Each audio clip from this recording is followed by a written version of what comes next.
Assalamualaikum warahmatullahi wabarakatuh. Oke, berjumpa lagi dengan saya di pembahasan teori pembahasan fisika ya. Untuk pertemuan yang sekarang kita bahas fisika yang udah di TO kelima gitu ya. Oke, silakan dibuka soalnya. Oke, langsung aja kita bahas soal nomor 1 di sini. Diketahui sebuah bola dilempar sedemikian rupa sehingga jarak lempar maksimum 3 kali tinggi maksimum. Oke, nomor 1 diketahui X maksimumnya itu sama dengan 3 kali tinggi maksimum.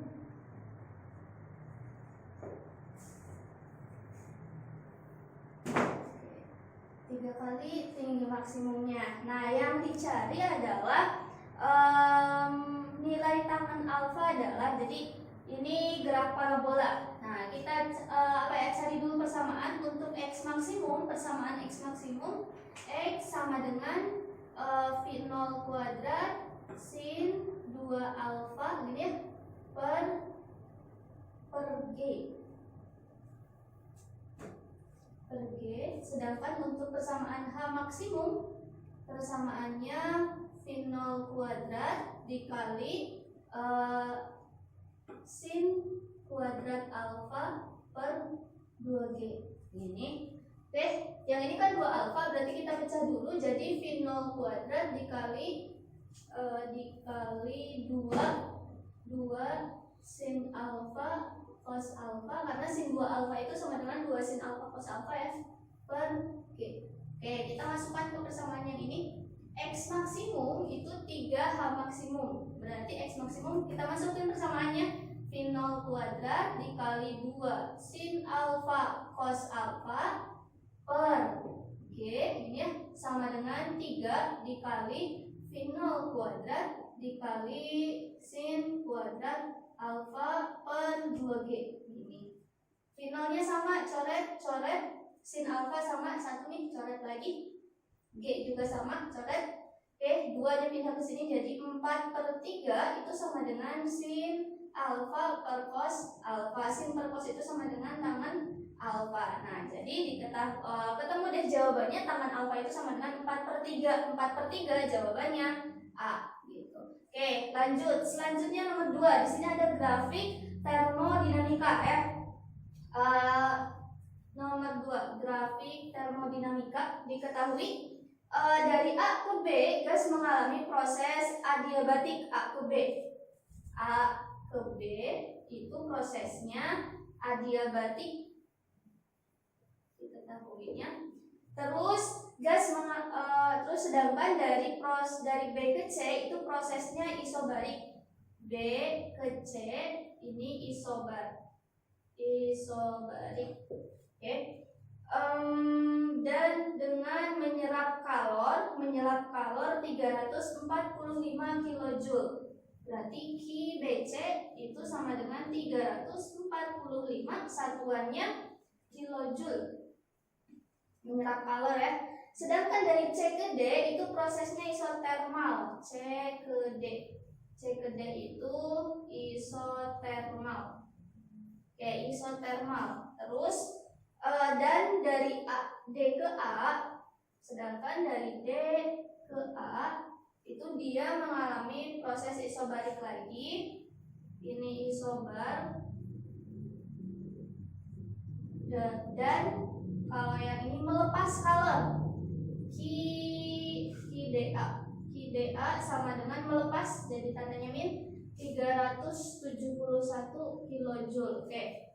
Perbedaan energi dalam sistem antara A dan B adalah, atau perubahan energi dalam A ke B. Yang dicari itu delta U dari A ke B itu sama dengan berapa. Di hukum 1 termodinamika itu ada persamaan Q sama dengan W plus delta U, gini ya.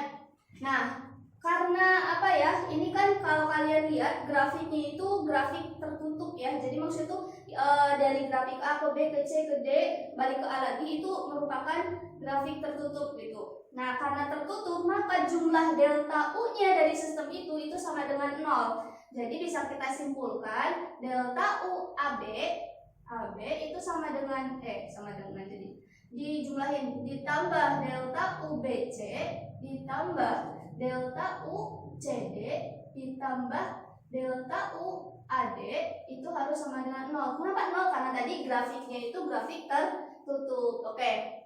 Sekarang kita lihat yang dicari itu delta UAB. Yang sudah diketahui adanya kalor QBC dan QDA. Sedangkan kita butuhnya nilai delta U gitu. Oke, berarti kita cari satu-satu dulu ya. Untuk delta UAB, kan yang dicari itu delta UBC. BC itu isobarik ya, isobarik. Kalau isobarik berarti tekanannya tetap dari B ke C. B ke C. Oke, isobarik atau tekanan tetap berarti persamaan masih utuh. Q sama dengan W plus delta U. Nah, ininya QBC, ini WBC, itu ini delta U BC. Oke. Usaha kita lihat B ke C. Nah, hitung aja luas penampang luas penampang yang yang dibentuk dari garis BC ke bawah gitu ya. Ya kalau kalian lihat di gambar saat ini kan di grafik ini, ada grafik ini titik B yang ini titik C gitu kan, set ini ke sana, maka usaha luar gasnya itu sama dengan permukaan ini set gitu. Nah, ininya 0,09, yang ininya 0,4 ini ya. Ini di sini tekanannya 3. Berarti kita bisa tahu nilai WBC itu sama dengan rumusnya kan P kali delta tekanan dari perubahan volume. Nah, kalau kita lihat ini hitung aja luas bangun datar. Ini kalau lihat bangun datarnya itu persegi ya, persegi atau persegi 4 gitu kan. Berarti panjang kali lebar. Lebarnya itu 3 dikali atau P dikali delta V gitu. Delta V-nya berarti 0,4 dikurangi 0,09, berarti gini. Oke. Berarti 3 dikali 0,31. 3 dikali 0,31 itu sama dengan 0,93 gitu ya. Kita lihat satuannya ATM. ATM, terus yang ininya satuannya udah meter kubik ya. Dari ATM ini kan satuannya ATM. ATM itu sama dengan 10⁵ Pascal gitu. Berarti ini bisa kita kaliin aja jadi 10⁵. Biar gampang ini deh. Tekanannya berarti 3 kali 10⁵. Kenapa sih nggak pakai yang ATM? Karena nanti kan kita dapat satuannya joule ya. Nah, joule itu kan setaranya dengan yang Pascal, bukan yang ATM. Jadi 3 kali 10⁵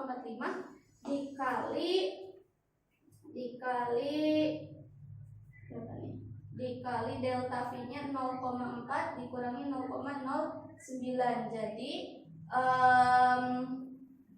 0,91 1 kali 10⁵ satuannya joule gitu. Oke, itu yang WBC. WBC-nya udah ketemu, kita mau nyari delta UBC. Oke, QBC udah ada. Berarti ini biar gak sama simbolnya. Berarti delta UBC itu sama dengan QBC gitu ya, dikurangi WBC. Oh, biar sama nih. Ini kan satuannya kilojoule. Berarti yang ini juga kita buat kilojoule, berarti jadi 91 kilojoule gini ya. Oke, QBC-nya berapa? 345 dikurangi 91. Jadi berapa nih? 345 dikurangi 91 itu sama dengan 345. 5 kurangi 1 itu 4. 14 kurangi 9 5. Nah, gini ya berarti. 4 tambah 1 5 9. Benar ya? Oke, terus udah kan ini udah ketemu. Jadi delta UBC-nya 254, satuannya kilojoule. Oke, itu untuk yang BC. Terus selanjutnya yang CD. Oke, yang CD delta UCD. delta U CD. Oke, CD itu prosesnya isotermal. Oke, kalau isotermal berarti salah nih. CD dari proses C ke D itu isotermal, di mana isotermal itu suhunya tetap. Karena suhu tetap, maka delta U CD-nya sama dengan 0. Kenapa 0? Karena delta U itu rumusnya delta U sama dengan 3/2 NR kali delta T. Ini ya persamaannya ini. Jadi kalau misalkan isotermal suhunya tetap, ya berarti delta T-nya 0, berarti delta U-nya juga 0 gitu. Oke, selanjutnya berarti ini delta CD-nya 0. Nah, sekarang kita cari yang DA. Oke, yang DA. Oke, sekarang yang DA dari proses D ke A. Nah, D ke A itu prosesnya isobarik lagi ya. Isobarik berarti sama kayak yang ini. Sama seperti yang proses CD, kita harus cari WDA-nya dulu. WDA. Oke, WDA-nya hitung luas penantang lagi. Berarti dari garis AD ke bawah gitu kan. Dari garis AD, kalau AD itu bawahnya 0,2 dan 1,2 berarti tekanannya 1 kali 10 pangkat 5 dikali berarti karena DA 0,2 dikurangi 1,2 berarti gini ya. Oke, 0,2 1,2 jadi 1 ya. 1 kali 10 pangkat 5. Jadi 10 pangkat 5 satuannya minus ya berarti ini. Oke. Satuannya itu joule atau min 100, satuannya kilojoule. Berarti apa? Delta U DA itu sama dengan delta U DA-nya sama dengan WDA. Ya enggak? Salah. Kan ada itu ya, Ki. Berarti Ki DA dikurangi WDA. Nah, Ki DA-nya udah diketahui 371. Oke, 371 ininya minus ya. Minus 371. Kenapa minus? Karena melepas kalor. Ini min juga. Oke, min 100. Jadi hasilnya min 271. Satuannya kilojoule. Oke. Selanjutnya kita mau nyari delta U AD ya. Maka delta U AD, kalau kita lihat ini delta U AD, kok AD sih? AB, delta U AB itu sama dengan, ini dibalikin aja ya. Berarti delta U AD itu sama dengan min, delta U BC plus delta U CD plus delta U AD. Berarti gini ya. Oke, berarti delta U AB sama dengan minus delta U BC. BC-nya berapa BC? Nah, ini 254. Delta U CD-nya 0 ditambah ininya minus 271. Oke. Berarti sama dengan ini berarti jadi berapa nih? Minus ini min lagi. Berarti 11 kurangi 4. 11 kurangi 4 berapa? 11 dikurangi 4 itu 7. Ya.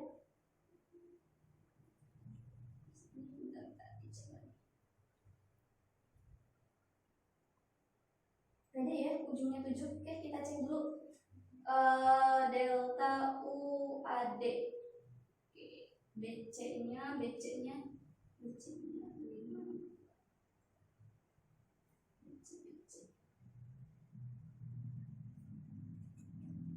Oke, maaf ada yang salah hitung ya.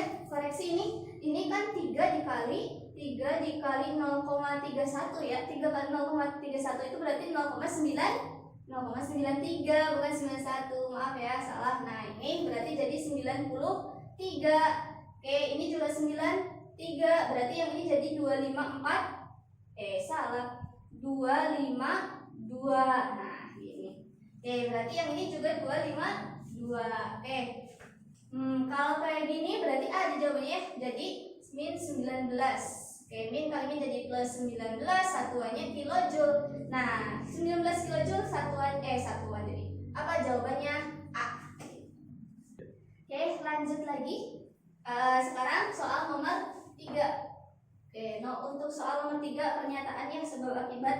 Ketika merambat dalam air, cahaya merah lebih cepat dibanding cahaya ungu. Oke, merah, lambda panjang gelombang merah itu lebih besar daripada panjang gelombang yang ungu. Nah, V sama dengan lambda kali F.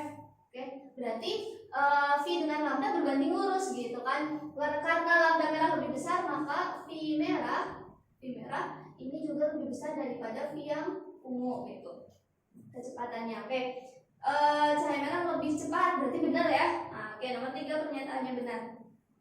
Sebab cahaya merah dan ungu merupakan bagian dari cahaya tampak, benar, sehingga termasuk gelombang elektromagnetik yang yakni gelombang tidak merupakan medium dalam perambatannya. Nah, ini juga pernyataannya benar. Jadi maksudnya ini sebabnya bukan tidak memerlukan, tapi lebih tepatnya walaupun nggak ada medium, si gelombang ini masih bisa merambat, tapi nggak berhubungan ya. Jadi jawabannya B. Oke, lanjut nomor 4. Oke, ada gambar. Diketahui sebuah proton bermassa M bergerak dari keping A ke keping B seperti gambar. Proton bergerak dengan kecepatan p, kedua pelat, terus jarak kedua pelatnya 1 cm. Berarti diketahui kecepatannya v, R-nya 1 cm atau 10⁻⁻2 meter gitu ya. Maka beda potensial antara kedua pelat tersebut adalah, potensial, ada kecepatan, ada potensial, berarti kita pakai energi kinetik dan energi potensial. Energi kinetik itu persamaannya setengah m v kuadrat. Energi potensial listrik persamaannya, kita kan disuruh nyari potensial ya, berarti yang ada potensialnya v kali q. Ini aja kaki q per r, sedangkan potensial kaki per r, berarti otomatis energi potensial rumusnya V dikali Q. Kita sama ini. EK itu harus sama dengan energi potensialnya. Jadi energi kinetik partikel itu harus sama dengan energi potensial listriknya. Biar dia seimbang gerakannya. EK-nya setengah m V kuadrat sama dengan ini V potensial, bukan kecepatannya, yang ini kecepatannya, yang ini potensial, dikali Q. Berarti m V kuadrat per 2Q sama dengan potensialnya gitu. Nah, jadi jawabannya yang B. Lanjut nomor 5. Nomor 5. Di sini ada gambar lagi. Ini partikelnya ke sana bermuatan negatif, berarti elektron ya. Saya misalkan di sini. Terus di sini lintasannya melingkar, set, itu anggap aja melingkar ke bawah. Menghapus.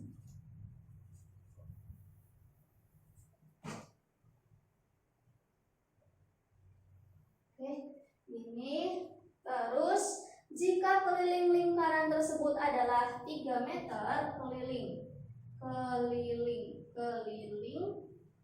3 meter, maka B itu berarti medan magnet. Medan magnetnya adalah karena apa ya, ini muatan negatif, arah gerak elektron itu berarti sama dengan arah arus. Kita pakai kaidah tangan kanan Lorentz ya. Elektronnya bergerak ke sana, berarti arusnya ke sana. Terus ini kan ke bawah, berarti gaya untuk elektron mah yang benar gayanya ke atas gitu kan. Set ke sana, berarti magnetnya itu keluar bidang gitu.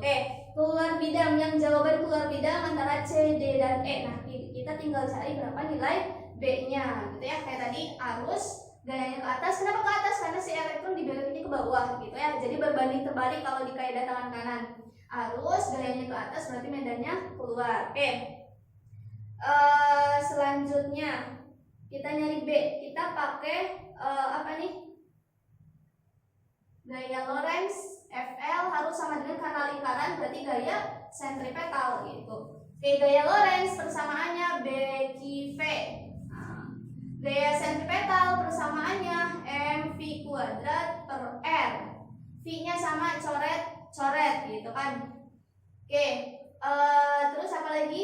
B yang dicari ya, berarti B sama dengan itu R-nya di sini, R itu adalah jari-jari yang ini ya. Oke. Kita harus nyari R dari sini. Keliling lingkaran rumusnya, keliling itu sama dengan 2V dikali R. Kelilingnya 3 sama dengan 2V dikali R. Oh, berarti jari-jarinya sama dengan pindah luas 3/2V sama dengan R. Berarti R-nya itu 3/2V. Masukin ke sini. Berarti ini MV per Q. R-nya masukin 2/2. Salah, kebalik. Ini 3/2V. Nah, berarti ini ya. Berarti B persamaannya MV gitu kan. Oke. Atau bisa juga ya dibalikin. Berarti ininya bisa pindah ke atas gitu kan. Jadi 2V/3 gitu ya. Ininya MV per Q gitu. Oke. Jadi jawabannya yang D.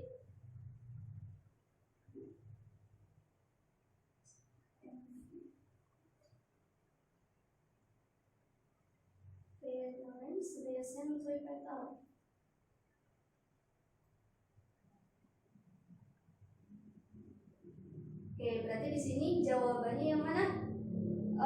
Jawabannya D ya. Oke, lanjut sekarang nomor 6.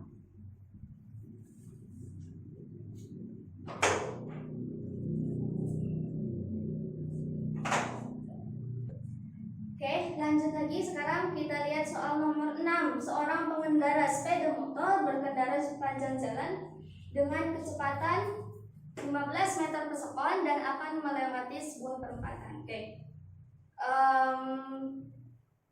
Akhirnya saat lampu menyalakan dia menerjang lintasan. Oke, tepat setelah melewati pos polisi berada di pojok perempatan. Yang dicari adalah apa nih yang dicari? Jarak kedua perempatan tersebut adalah, oke. Berarti diketahui seorang pengendara motor yang berkendara, kecepatannya itu V pengendara motor, V motor itu sama dengan 15 meter per sekon. Oke.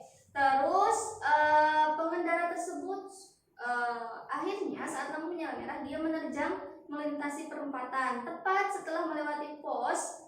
Berarti apa nih? Yang ini itu dia bergerak dengan kecepatan yang konstan atau tetap. Nah, karena dia tuh bergerak 15 meter per sekon aja, pas udah tahu ada lampu kuning pun tetap kecepatannya nggak dikurangi, nggak ditambahi, pas lampu merah tetap diterjang aja. Jadi kita bisa menyimpulkan kalau kecepatan yang 15 meter per sekon itu adalah kecepatan yang tetap. Nah, karena dia menerobos lampu merah gitu ya, si polisi ngejar gitu. Polisi yang sedang merekam motor mengejarnya dengan percepatan. Sekarang percepatan polisi 2 meter per sekon kuadrat. Kecepatan awalnya berapa? Karena polisinya awalnya diam ya, maka kecepatan awal V0 polisinya itu sama dengan 0. Akhirnya pengendara dapat dikejar tepat sebelum perempatan berikutnya. Maka ini jarak kedua perempatan tersebut adalah, berarti kalau kita gambar misal ini perempatan pertama nih, gitu kan. Ini perempatan pertama. Nah, yang ini perempatan kedua gitu. Nah, dari perempatan pertama si pengendara motor, P motor itu kan 15, sedangkan P polisinya sama dengan 0, V0 polisi di awalnya. Nah, karena ini bergerak terus ya, pas lampu merah polisi jadi bergerak. Nah, ini jadi dipercepat 2 meter per sekon kuadrat. Nah, jarak yang ditempuh mereka berdua berarti sama ya, gitu kan. S si motor itu sama dengan S si polisi. Jarak motor sama dengan jarak yang ditempuh polisi, karena pas di perempatan berikutnya si pengendara motor berhasil ditangkap polisi gitu kan, ceritanya seperti itu. Oke, berarti langkah pertama kita cari waktu dulu karena waktunya pasti sama dong ya. Oke, waktu berarti SM sama dengan S polisi. Jarak pengendara motor sama dengan jarak yang ditempuh polisi. Karena ini konstan berarti GLB VM dikali T. Nah, kalau yang ini GLBB VOP kali T ditambah setengah A kali T kuadrat. Oke, ini kan 0 nih. Oke, V motornya 15 dikali T sama dengan setengah dikali A. A-nya 2 kali T kuadrat. Berarti coret gitu kan. Ini juga kan karena T kuadrat, ini ada T, coret lagi. T tinggal 1, jadi T-nya sama dengan 15, satuannya sokon. Mau nyari jarak, terserah kalian, boleh gunain jarak pengendara motor, boleh, jarak polisi juga boleh. Nah, biar gampang kita pakai yang pengendara motor aja ya. Jadi SM sama dengan, berarti kan VM dikali T. VM-nya 15, T-nya 15, jadi 225 satuannya meter. Oke, 225 jawabannya yang B. Oke, selanjutnya nomor 7, di situ ada balok. Oke, yang dicari pernyataan yang benar tentang gaya gesek kinetik yang bekerja pada balok adalah. Oke, kita gambar dulu nomor 7. Baloknya seperti ini ya. Oke, terus ke sana gayanya. Ini F sama dengan 20 Newton. Oke, ini ininya 37 derajat. Oke. Diketahui massa baloknya 4 kilo, berarti otomatis gaya beratnya sama dengan 40 Newton. Ke sini ada gaya normal M, berarti gitu. Terus yang ke sini ada Fx, yang ke atas ada Fy, berarti gitu. Gaya geseknya kemana? Karena ini bergeraknya ke sana, maka gaya geseknya ke sini. Nah, ini gaya gesek. Oke. F-nya sama dengan 20 Newton, kecepatan pada saat T sama dengan 0, 2 meter per sekon ke kanan. Nah, ke sini awalnya gitu, ke kanan. Yang ini kiri. Oke, berarti gayanya ke kiri, kecepatan awalnya ke kanan. V0 sama dengan 2 meter per sekon ke kanan. Oke.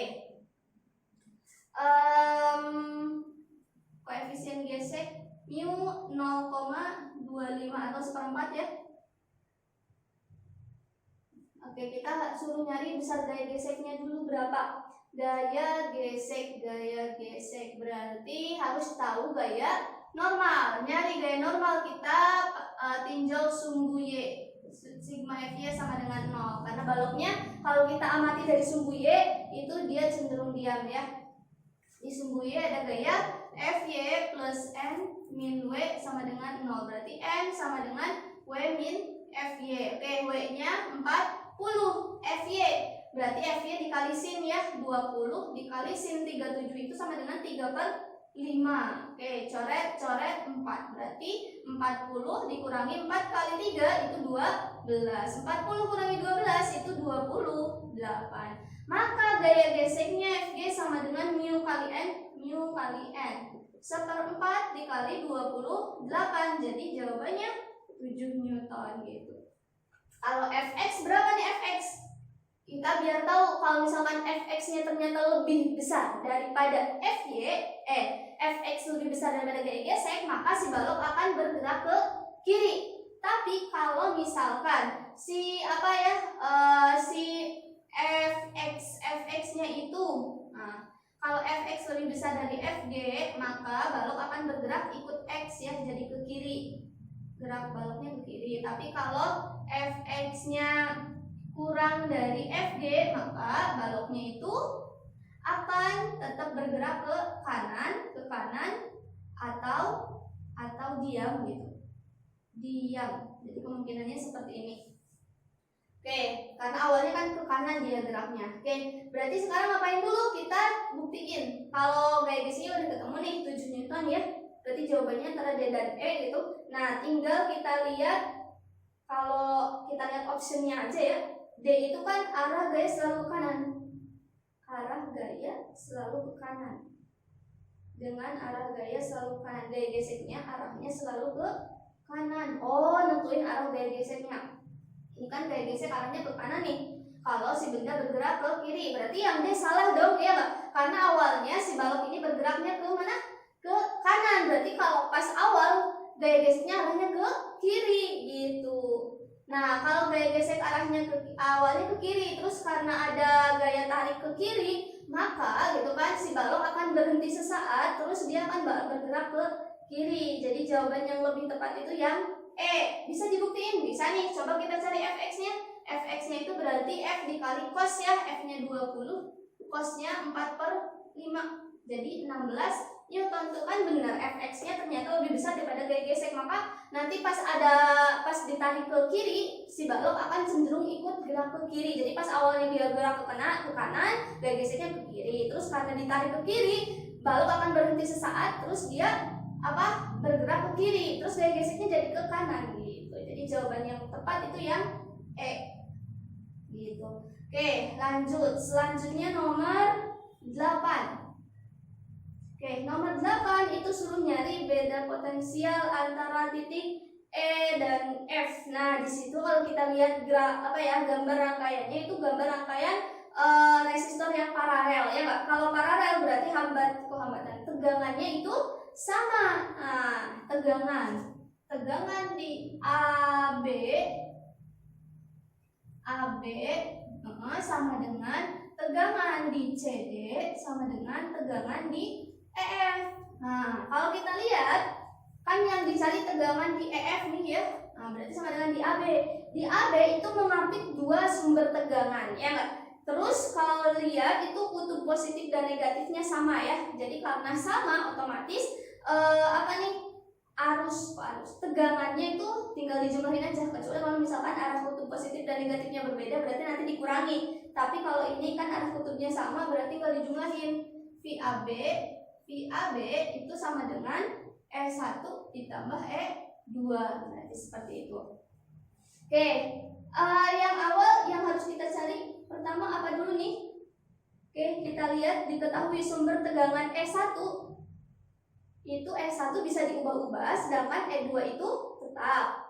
Nah, grafik arus, oke. Oh, di situ ada grafik E1 ya, dan arus I. Nah, I-nya di situ adalah I total. Nah, I total itu yang terukur di ampere meter. Di gambar itu kan ada ampere meter ya. Ampere meternya itu dari titik A ke C. Berarti itu adalah arus yang belum terbagi-bagi gitu kan. Nah, kalau arus belum terbagi-bagi atau arus total. Kalau nyari arus total berarti persamaannya apa? Hukum Ohm, V sama dengan I kali R. Nah, oke. R-nya berarti R total, I-nya juga I total, V-nya juga V total. Berarti karena V total ya ini E1 ditambah E2 sama dengan gitu kan I total dikali R totalnya, karena paralel R-nya sama berarti kan jadi R/2 berarti gini. Oke, terus selanjutnya kita masukin gitu kan persamaan dari grafik nih. Oke, yang pertama itu ketika E1-nya 0,5 arusnya 5 miliampere. E1-nya 0,5 volt ditambah E2 sama dengan 5 ininya R/2. Terus persamaan yang kedua itu saat E1-nya 3 volt, arusnya itu 10 miliampere. Berarti ininya 3 ditambah E2. Kan E2-nya mah tetap ya, jadi tetap aja E2. Ininya 10 gitu kan. Ininya jadi R/2. Nah, terus kita eliminasi aja ya. Nanti ketemu nilai R. Eliminasi yang E berarti dikurangi karena E-nya sama nih jadi 0 gitu kan. 0,5 kurangi ini jadi min 2,5 sama dengan 10 R/2 kurangi 5 jadi min 5/2 kali R atau 5 dikali R/2. Oke. 2-nya pindah ke sini, min jadi positif ya. 5 sama dengan 5 R. Oh, berarti R-nya sama dengan 1 ohm. Oke, R-nya udah ketemu 1 ohm. Kita suruh nyari apa tadi? Oke, ketika E1 diatur sama dengan setengah E2. E1-nya setengah E2. Menjadi apa sih ini? Potensial antara titik E dan F. Oke, berarti kita harus cari apa dulu? E2-nya. Besar E2-nya berapa sih? Oke, kita pakai salah satu persamaan, misalkan yang ini persamaan 1 ya. 0,5 ditambah E2 itu sama dengan 2,5 R. Oke, terus ngapain lagi? R-nya udah ketemu 1 ya. Oke, berarti E2 sama dengan satuannya, ini kan R-nya 1, 2,5 kali 5,5 itu sama dengan 2, satuannya volt gitu. Oke, sekarang tinggal masukin deh yang dicari tegangan. Nah, tegangan saat E1 sama dengan setengah E2. Ketika E1 sama dengan setengah E2. Berarti ini ya. Oke, E1. Masukinnya kemana berarti? Masukinnya ke persamaan yang total aja. Yang ini. Ya E1 sama dengan setengah. Oh iya, berarti E1 sama dengan setengah E2. Kan E2 nya udah ada nih, 2. Berarti E1 setengah dikali 2, E1-nya berarti sama dengan 1 volt gitu. Berarti VAB, nah ini ke atas ya. VAB berarti VAB-nya itu sama dengan E1. E1-nya ketemu 1 volt ditambah E2-nya, karena E2 tetap berarti 2. Jadi tegangannya 3 volt. Tegangan 3 volt jawabannya yang